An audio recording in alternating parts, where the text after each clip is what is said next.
If you followed One Piece's Wano Country arc, you know the broad shape of the story. A young boy named Momonosuke, rightful heir to the country's shogunate, is in exile. His homeland has been seized by two tyrants, Kaido, a creature with horns who rules from an island called Onigashima, literally the island of demons, and Orochi, a serpentine usurper whose name comes directly from the eight-headed dragon of Japanese mythology. Momonosuke wants his country back. He gathers allies, a monkey, a dog, a bird, a girl who tames wild animals with dumplings. If you know Japanese folklore, you already see it. This is Momotaro, the Peach Boy. Oda didn't hide the reference. Momonosuke means Peach Lord. His clothes are covered in peach patterns. Luffy goes undercover as Luffy Taro. And O-Tama's dumplings map directly onto the Kibidango of the original story. But this video is not really about One Piece. It's about what happens when you pull on that thread. Because Momotaro is not just a fairy tale. It may be the memory of a real war. And the warrior at the center of that war had a sister. A sister you may already know from episode 2 of this channel. Let me lay out the Momotaro parallels first, because they are precise and intentional. In the original folktale, a boy born from a peach travels to Onigashima, the island of demons, to defeat the Demon King. He recruits 3 animal companions using Kibidango, a dog, a monkey, and a pheasant. In Wano, Momonosuke, peach name, peach clothes, pink dragon, travels to Onigashima, the actual name of Kaido's island. His allies include Monkey D. Luffy, who goes undercover as Luffy Taro, Inuarashi, a dog mink, Mako the phoenix whose bird form maps onto the pheasant, and O-Tama whose dumplings convert enemies into allies, the Kibidango directly. And then there is Orochi. He's named after Yamata no Orochi, the 8-headed serpent that Susanoo defeated in the Kojiki. But notice what Orochi actually did. He did not conquer Wano from outside. He was an insider, a collaborator who conspired with Kaido to overthrow the Kozuki clan, the legitimate rulers. The old power was not defeated in open battle, it was betrayed from within. And the story of what happened was rewritten. Hold that thought, we're going to need it. Where does Momotaro actually come from? The standardized version we know today came together in the Edo period, but its roots go further, to an ancient region called Kibi, in what is now Okayama Prefecture, and to events recorded in the Kojiki and Nihon Shoki. The theory, recognized by the Japanese government as a Japan Heritage Site since 2018, is this.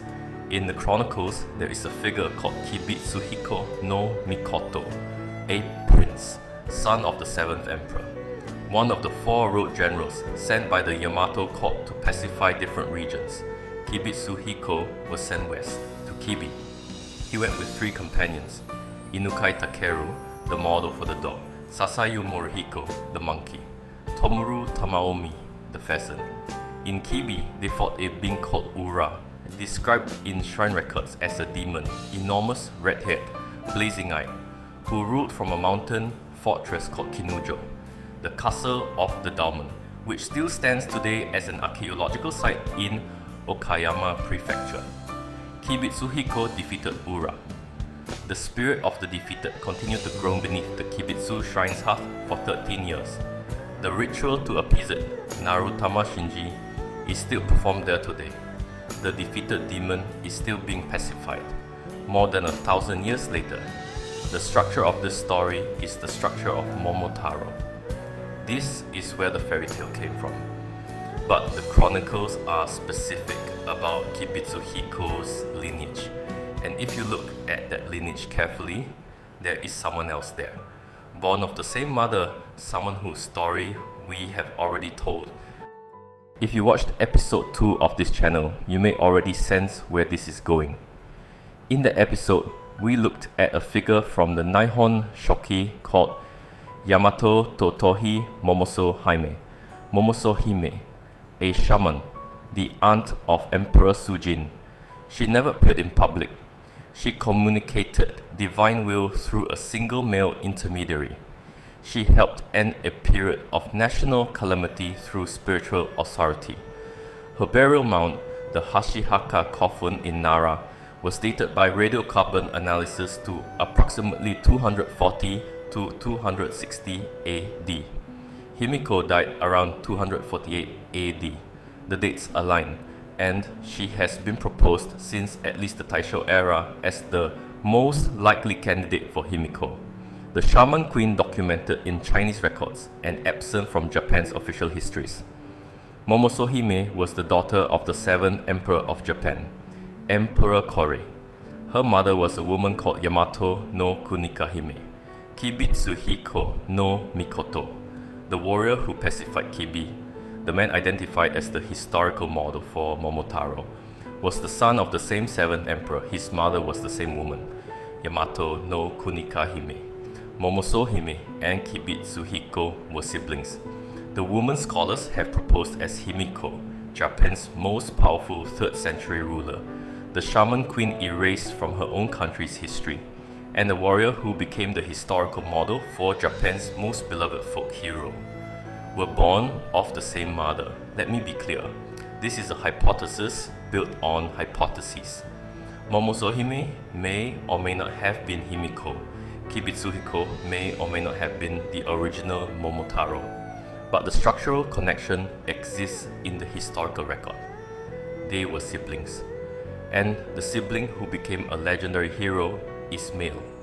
The sibling who may have been the most important political figure of her era, the woman who unified Japan, appears in the story only as a mysterious shaman in her nephew's court.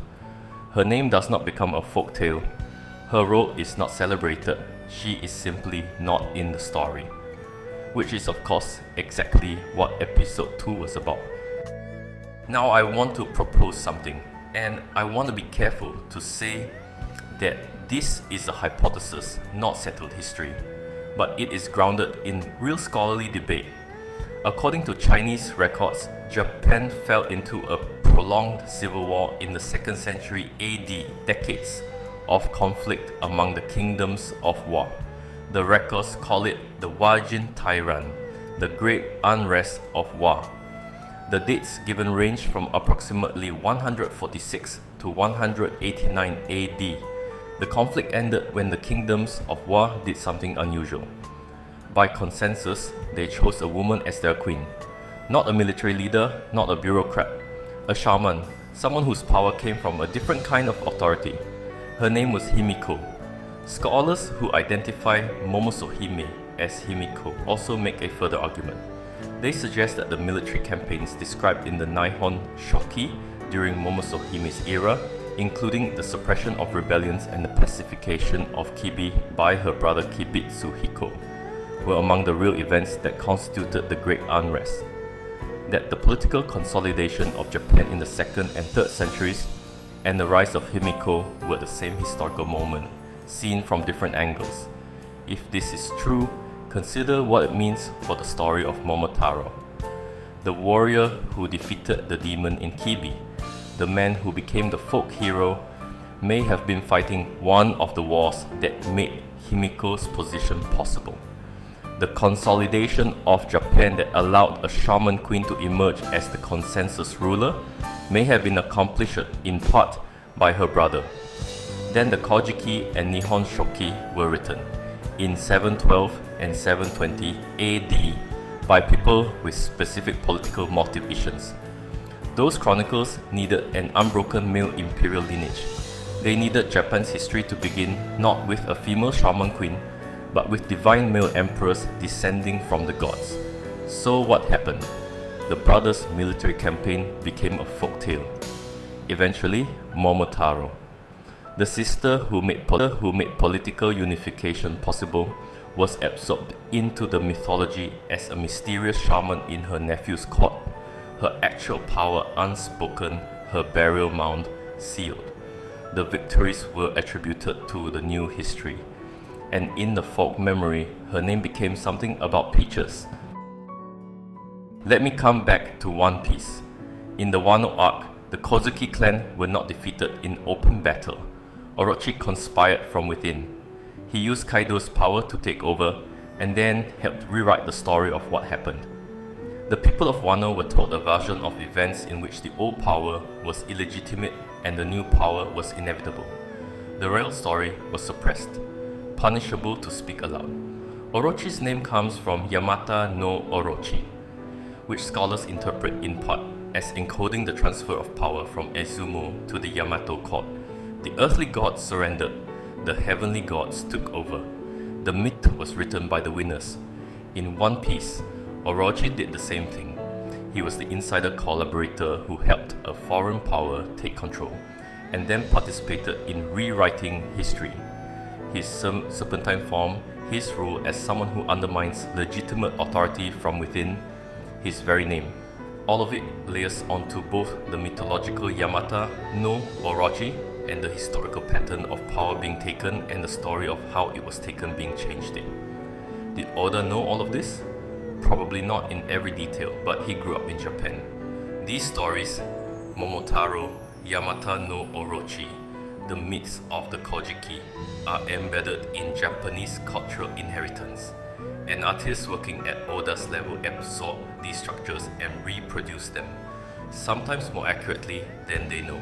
The Wano arc is about a country whose real history was suppressed by the people who took power.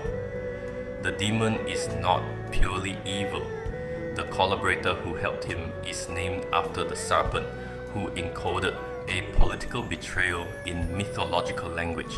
And the rightful heir is a boy named after a peach, carrying, without knowing it, the name of a folk hero whose historical model may have been the brother of the woman erased from Japan's official record. The people who write history decide what history is. In Japan, in Wano, and in the fairy tales we tell children. If you want to keep exploring, subscribe. New episodes every Thursday, and leave a comment. Do you think Oda intended any of this? I want to know what you think.